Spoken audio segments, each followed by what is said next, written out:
कौन होगा बिहार का अगला मुख्यमंत्री? नीतीश कुमार के बाद कौन संभालेगा बिहार की कमान? हर तरफ यही सवाल घूम रहा है।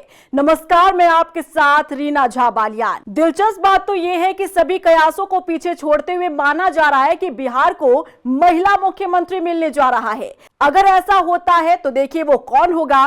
देखिए, इस रेस में ना कई नाम सामने आ रहे हैं।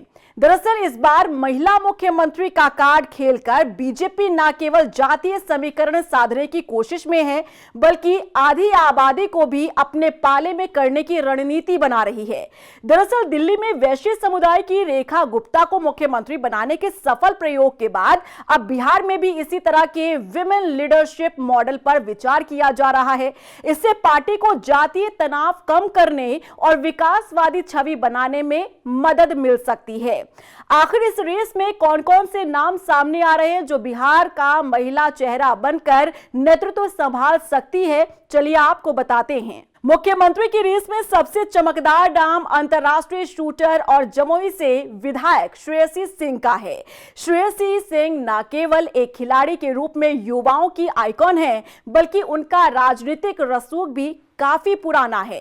पूर्व केंद्रीय मंत्री दिग्विजय सिंह की बेटी होने के नाते उनका खानदानी कद काफी बड़ा है।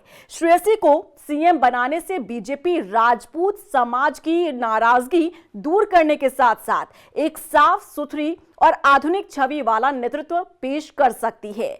महिला मुख्यमंत्री की दौड़ में दूसरे नाम की बात करें तो देखिए, सबसे प्रभावी नाम रमा निषाद का उभरकर सामने आया है। रमा निषाद अति पिछड़ा समाज से आती हैं और पूर्व सांसद अजय निषाद की पत्नी हैं। उन्हें राजनीति विरासत में मिली है। बीजेपी अगर उन्हें कमान सौंपती है तो बिहार की करीब 35% अति पिछड़ा आबादी को सीधा संदेश जाएगा। रमा निषाद की अपने समाज में अच्छी पकड़ है और वो एक सशक्त महिला नेता के रूप में जानी भी जाती हैं। राज्यसभा सांसद धर्मशीला गुप्ता भी इस रेस में मजबूती से डटी हुई हैं। बीजेपी उनके जरिए वैश्य समाज और अति पिछड़ा वर्ग को एक साथ जोड़ना चाहती है।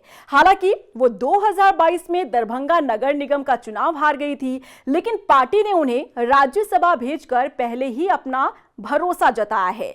दिल्ली की तर्ज पर बिहार में भी किसी वैश्य महिला चेहरे को आगे करके बीजेपी एक बड़ा सियासी दांव चल सकती है। अब तक डिप्टी सीएम सम्राट चौधरी को मुख्यमंत्री पद का सबसे बड़ा दावेदार माना जा रहा था, लेकिन हालिया घटनाओं ने समीकरण को ही बदल दिया है। पटना में उनके खिलाफ हुए विरोध प्रदर्शन और पोस्टर के फाड़े जाने की घटनाओं से पार्टी के भीतर मतभेद उजागर हुए हैं। ऐसे में प्रेम कुमार जैसे वरिष्ठ नेताओं और महिला चेहरों की दावेदारी और मजबूत हो गई है। अब देखना यह है कि बीजेपी आलाकमान 14 अप्रैल के आसपास होने वाली एनडीए की बैठक में किस नाम पर मुहर लगाता है। दरअसल हाल ही में बिहार की राजनीति में बड़ा बदलाव देखने को मिला है। मुख्यमंत्री नीतीश कुमार ने राज्यसभा की सदस्यता ग्रहण कर ली। राज्यसभा के लिए निर्वाचित होने के बाद उन्होंने नई दिल्ली स्थित संसद भवन में शपथ भी ली और इसके बाद बिहार में नए मुख्यमंत्री को लेकर चर्चाएं और तेज हो गई है। इस संभावित बदलाव के साथ ही सबसे बड़ा सवाल यही है कि आखिर बिहार की कमान किसके हाथ में जाएगी। हालांकि पहले से ही उप मुख्यमंत्री सम्राट चौधरी का नाम रेस में चल रहा है। माना जा रहा है कि उन्हें कमान सौंपी जा सकती है, लेकिन अब चर्चा महिला मुख्यमंत्री की होने लगी है।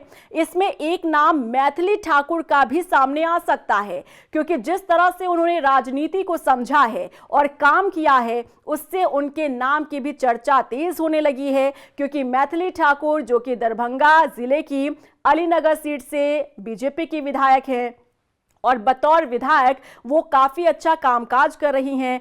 इतिहास उन्होंने रचा बिहार चुनाव को जीतकर, क्योंकि महज 25 साल की उम्र में वो अलीनगर से विधायक चुनी गई और जब से उन्होंने जिम्मेदारी संभाली है तब से ही वो जनता के बीच और भी ज्यादा लोकप्रिय हो गई हैं। संसद के भीतर जिस तरह से उन्होंने विपक्ष को लेकर सवाल दागे और सिर्फ विपक्ष को लेकर ही नहीं बल्कि सत्ता पक्ष को लेकर भी उन्होंने जिस तरह से सवाल उठाए थे, अपनी ही सरकार को जिस तरह से उन्होंने ललकारने का काम किया, इसके बाद से लग रहा है कि वो जिस एक्टिव मोड में और एक्शन मोड में नजर आ रही हैं, अब लोगों की मांग भी उठने लगी है कि मैथिली ठाकुर को बिहार का मुख्यमंत्री बना दिया जाए। हालांकि सियासी जानकार ये कहते हैं कि बहुत ज्यादा जल्दबाजी हो जाएगी, मैथिली ठाकुर को एक्सपीरियंस नहीं है और राजनीति का अनुभव नहीं है, ऐसे में नौसिखिया को मुख्यमंत्री बना देना सही नहीं होगा राज्य के लिए। हालांकि जितने भी उनके चाहने वाले हैं या फिर जो उनके कामकाज की तारीफ करते हैं, वो ये मांग कर रहे हैं कि जिस तरह से काम मैथिली ठाकुर कर रही हैं, जितने एक्टिव और एक्शन मोड में वो नजर आ रही हैं, अगर उन्हें मुख्यमंत्री का पद दे दिया जाता है तो बखूबी वो काम करती नजर आएंगी। फिलहाल सियासी गलियारों में चर्चाएं तेज है। देखना होगा कि क्या इस बार बिहार को महिला मुख्यमंत्री मिलता है या फिर जो नाम पहले से चला आ रहा है बिहार के उप मुख्यमंत्री सम्राट चौधरी को ही क्या मुख्यमंत्री की कमान सौंपी जाती है। आपको क्या लगता है, कमेंट सेक्शन में जरूर बताइएगा।